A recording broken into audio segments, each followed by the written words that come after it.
जो आज पैनल है मैं उसे यहाँ इनवाइट करता हूँ। Doctor Shashikala ji please.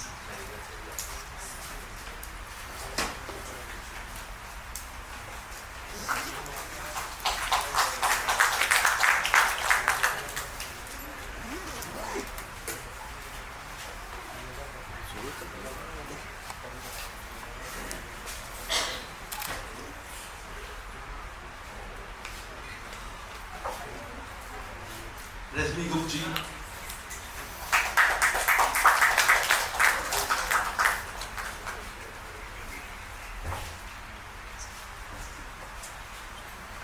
अब थोड़ा अगर जोशी से स्वागत करेंगे तो और बेहतर रहेगा।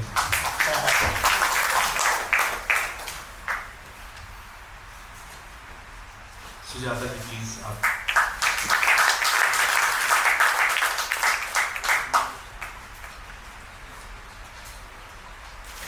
शोभा जी,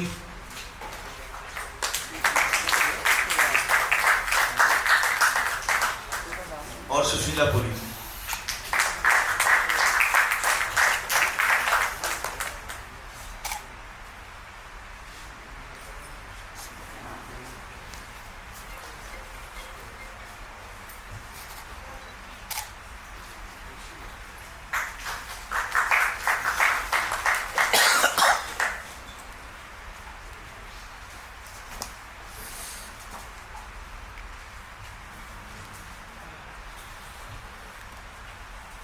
सामीन, मैं जो मॉकिंगबर्ड का हिस्सा हूँ, फिर भी इस टीम को मुबारकबाद देता हूँ इस महफिल को अंजाम तक पहुँचाने के लिए। ये मॉकिंगबर्ड ये क्या है, कब बना, ये सब ब्रोशर में पढ़कर जान जाए, लेकिन ये क्यों है ये मैं आपको ये वो आवाज़ है जो उस वक्त उठी जब आवाज़ें अपना मायने खो रही। ये उठी मुझे नहीं पता इन्होंने क्या बता क्या नहीं। अजमल साहब का एक मिसरा है, हम इश्क की उस मंजिल पर हैं, आवाज दिखाई देती है।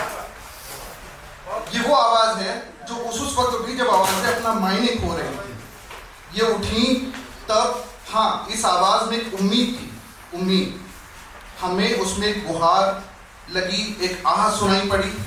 आह इस बात की कि हम तेरे दर्द को आवाज तो कर सकते हैं पर तुझे कैद से आजाद नहीं कर सकते। तो हाज़रीन, आज ये महफिल जो यहाँ पे इकट्ठा हुई है, ये आज अमृता प्रीतम जी की वर्षगांठ है और उसी के सिलसिले में ये इवेंट यहाँ पे हो रहा है। इसका नाम है बंटवारे की जमीन पर मुकम्मल औरत का तसव्वुर। जैसा कि हम शायरी में पढ़ते हैं कि शायरी बाइनरी ऑपोजिट पे डिपेंड करती है, और बंटवारे की जमीन जिस वक्त बंटवारा हो रहा था उस वक्त मुकम्मल औरत, ये दोनों एक बाइनरी ऑपोजिट थे, ना कि मुतबादिल थे। पर हमारे साथ जो आज पैनल बैठा है ये पूरी कोशिश करता है कि ये दोनों चीजें मुतबादिल बन जाए, मतलब ये इसके पर्यायवाची बन जाए।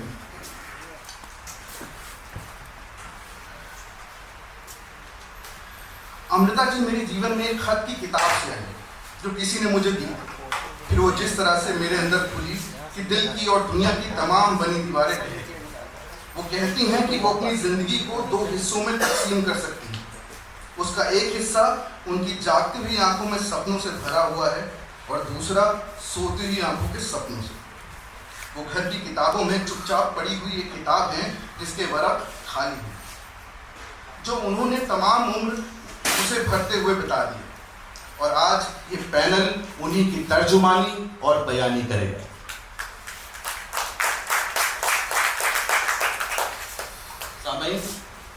इसी के साथ मैं यहाँ पर बुलाना चाहता हूँ सुशीला पुरी जी। सुशीला जी जिनका देश की सभी प्रमुख पत्र पत्रिकाओं, आकाशवाणी व दूरदर्शन से रचनाओं का प्रसारण हुआ है, जिन्होंने रजा फाउंडेशन, भारत भवन, साहित्य अकादमी में कविता पाठ किया है, जिनकी कविताओं का अनुवाद मराठी, नेपाली, उर्दू, बांग्ला व अंग्रेजी में भी किया गया है। उनको प्रथम रेवांत मुक्तिबोध साहित्य सम्मान, परिकल्पना हिंदी भूषण सम्मान, तथागत सृजन सम्मान से सम्मानित किया गया है। स्वागत कीजिए सुशीला पुरी जी।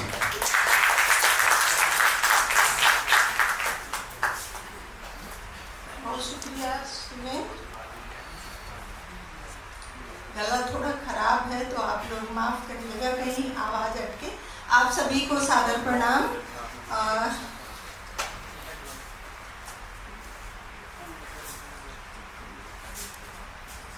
बंटवारे की जमीन पर मुकम्मल औरत का तस्वूर, ये शीर्षक जो बंटवारे की जमीन पर मुकम्मल औरत का तस्वूर, इस शानदार शीर्षक के लिए युवा नाटककार भारतेंदु कश्यप को मैं हार्दिक बधाई देती हूँ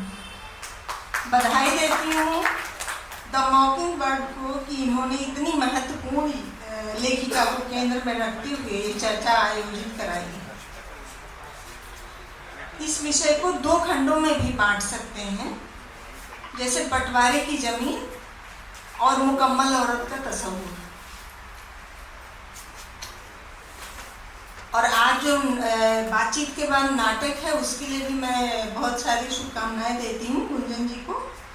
मैं अपनी बात 2 खंडों में एक तरह से कहना चाहूँगी। विषय बहुत बड़ा है और बड़े फलक पर चर्चा की मांग करता है। अमृता प्रीतम जैसी लेखिका जिन्हें तमाम बड़े सम्मान मिले, जिनकी कृतियों का दुनिया की तमाम भाषाओं में अनुवाद हुआ, अपनी बहुचर्चित कविता वारिस शाह से में वे लिखती हैं, अपनी कब्र में से बोलो और इश्क की किताब का कोई नया वर्ग खोलो। अपनी कब्र में से बोलो और इश्क की किताब का कोई नया वर्ग खोलो।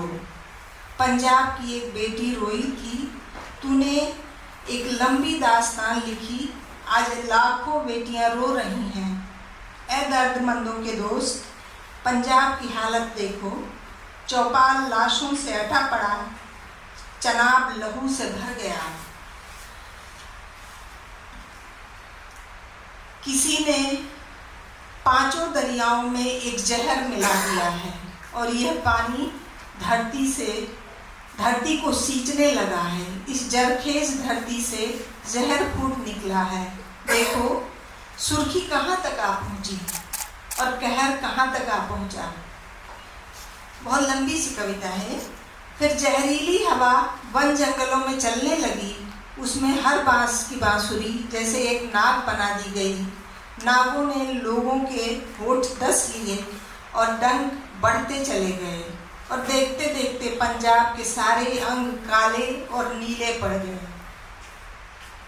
जहाँ प्यार के नगमे गूंजते थे वो बांसुरी जाने कहाँ खो गई। वारिस साहब, मैं तुमसे कहती हूँ, अपनी कब्र से बोलो और इश्क की किताब का कोई नया वर्ग खोलो। अमृता प्रीतम की ये प्रसिद्ध कविता है जिसमें 1947 के भारत विभाजन के समय पंजाब में हुए भयावह से हत्याकांडों का त्रासद वर्णन है।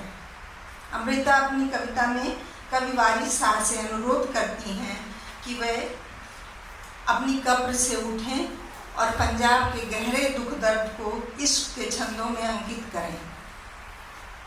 अमृता की ये नज़्म 1947 में हुए बंटवारे की प्रमुख रचना मानी जाती है। बंटवारे के दर्द को बयां करने वाली इस कविता ने विभाजित होने से लगातार इनकार किया। बंटवारे का दर्द सरहद के आर पार फैला था, तो ये कविता किसी सरहद के अंदर नहीं रही। बंटवारे की ज़मीन पर शिकार हुए लोगों की जुबान बनने के लिए इस कविता ने भाषाओं, मुल्कों और सरहदों की दूरियां मिटाई, इसकी राह बनाई। इस कविता का पंजाबी में शीर्षक है आज आँखां वारिस शाह नूं तू कब्रा विचों बोल। अमृता प्रीतम ने औरत की जिंदगी को हर जगह, हर समाज में एक सा पाया। दुनिया के तमाम जरूरी बदलावों से दूर औरत की जिंदगी का भूगोल आज भी कमोबेश वैसा ही है। औरत के जीवन के अंदर और बाहर की यही मुहावरों अमृता के लगभग सभी उपन्यासों और कहानियों का प्रमुख विषय बनी। अमृता के सभी नॉवेल स्त्री को समाज में सम्मान सौंपने के आख्यान हैं, जैसे एक थी सारा, कच्ची सड़क, 49 दिन, पिंजर और अपनी तमाम सारी कहानियों में। अपनी आत्मकथा के दोनों खंडों में भी वो स्त्री के ऊपर ही बात करती हैं।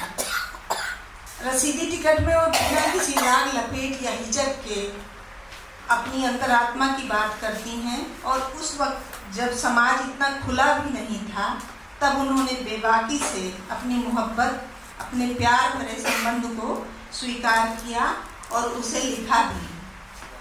अमृता का लेखन सादगी और बेबाकी से भरपूर है। अमृता की कलम अपनी आज़ाद ख्याली के लिए, मर्द और औरत के रिश्ते को उसका नैसर्गिक स्थान दिलाने के लिए और औरत की रूह को हिफाजत के लिए लगातार संघर्ष करती रही। एक मुकम्मल औरत का तस्वूर यानी कल्पना। एक मुकम्मल औरत का तस्वूर यानी कल्पना ने ही अमृता प्रीतम से इतनी मजबूत स्त्री पात्रों को संभव कराया। बंटवारे के त्रासद समय में, जिसमें सिर्फ भौगोलिक रूप से विभाजन नहीं हुआ, वरन सांस्कृतिक, सामाजिक, आर्थिक और भावनात्मक बंटवारा भी हुआ, उसके घटाघोट में एक संपूर्ण स्त्री की कल्पना का अर्थ था कि जिसमें वो समाज में न केवल आर्थिक रूप से सहभागी हो, बल्कि सामाजिक, सांस्कृतिक, राजनैतिक रूप से भी जरूरी रोल अदा करे। इसके साथ ही साथ औरत अपनी देह के प्रति भी जागरूक हो, अपने मन की मालिक हो और स्वाभिमान के साथ समाज में कदम ताल कर सके। अमृता के कुछ यादगार स्त्री पात्र मुझे याद आते हैं, जैसे सरस्वती, लाजवंती, आमिली, करुणा, पूनो, सिमर, रामा, बिमला, अंगूरी। आप सभी ज़्यादातर लोग अमृता की कहानियाँ पढ़ चुके हैं, तो उनकी ये पात्र आपको याद आ रहे होंगे कि कितनी मजबूती से उन्होंने इन पात्रों की रचना की। भारत पाक बंटवारे का जो एक धुंधला चेहरा आज भी नई पीढ़ी के दिमाग में अंकित है, जो एक कोहरा आज भी छाया हुआ है, वो कोहरा अमृता प्रीतम की कविताओं, कहानियों, उपन्यासों को पढ़कर छट सकता है। पद्म विभूषण साहित्य अकादमी सम्मान प्राप्त अमृता प्रीतम के प्रति अपना हार्दिक स्मरण व्यक्त करते हुए मैं अपनी बात खत्म करती हूँ, और शुभम तिवारी और उनकी पूरी टीम को मैं बहुत धन्यवाद देती हूँ इस बातचीत के लिए। बहुत बहुत धन्यवाद।